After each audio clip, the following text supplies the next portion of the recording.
এই ট্রেনটা মনে হয়। ওই যে উপরে দেখো, দাঁড়াও ওদিকে দেখো, মনে হচ্ছে এই ট্রেনটাই।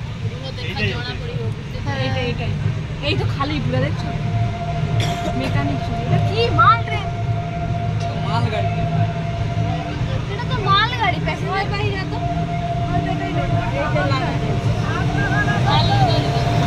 এই দেখো সামনে আরেকটা, এর সঙ্গে আর তার সঙ্গে ধাক্কা লেগে গেছে নাকি?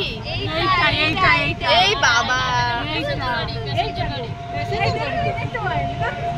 এই তো খোলা। আমি বলো লাইন তো এই তো খোলা।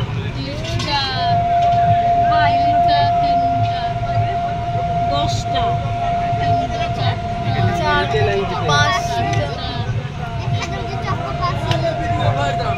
6টা, পুরোটাই লাইন চ্যুত হয়ে গেছে। 6টা, এই বাবা কতটা সইছে। হ্যাঁ দেখছো একই ট্রেনে মাল ট্রেনটা আছে। এই তো এইটা এটা কি কামাখ্যা এক্সপ্রেস। এইটাই সব ভাঙা ভাঙি গুড়া অবস্থা। কি অবস্থা হয়েছে দেখো। ইস, কত লোক ছিল, হয়তো কতটা স্পিডে ছিল। সব এইসবটা তুলে দিছে। পুরোটা লাইন চ্যুত হয়েছে। 10টা বগি। এইটা এই দেখো এই বগিটা পুরো শেষ।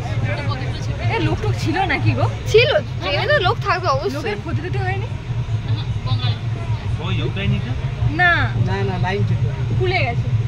না, লোকের ক্ষতি হয়নি। ওই দেখো আবার দেখাচ্ছে আমি লোক দেখছি। এটা দিবি ওটিবি। খবর হলো কামাখ্যা এক্সপ্রেসটি লাইন চ্যুত হয়েছে। বহু যাত্রী ওই ট্রেনের মধ্যে ছিলেন, তাদেরকে রেল কর্তৃপক্ষ থেকে বিভিন্ন রেলে স্থানান্তরিত করেছেন এবং আমরা আমাদের যারা সতীর্থ যারা আছেন এরা ট্রেনটি কোথায় হয়েছে দাঁড়িয়ে ট্রেনের মধ্যে চলমান ট্রেনে বসে উপভোগ করছিলাম।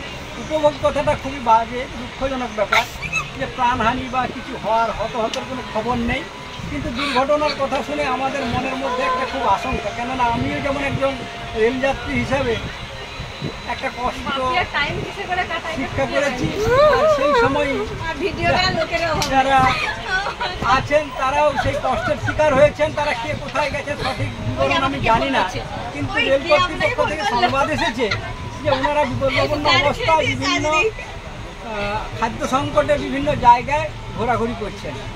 এই বলে আমার সংক্ষিপ্ত রেল পরিভ্রমণের কিছু কথা এখানে সমাপ্ত।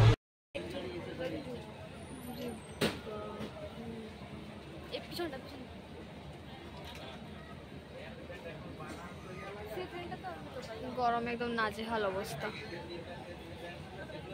সবাই বাইরে বেরিয়ে পড়ছে আইসক্রিম আর কোল্ড ড্রিঙ্কস খাচ্ছে।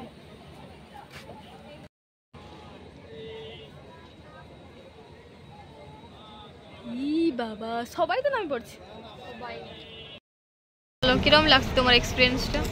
খুবই গরম, খুবই বাজে অবস্থা, খাওয়া দাওয়া নেই সারাদিন, জল নেই, ল্যাট্রিনে জল নেই।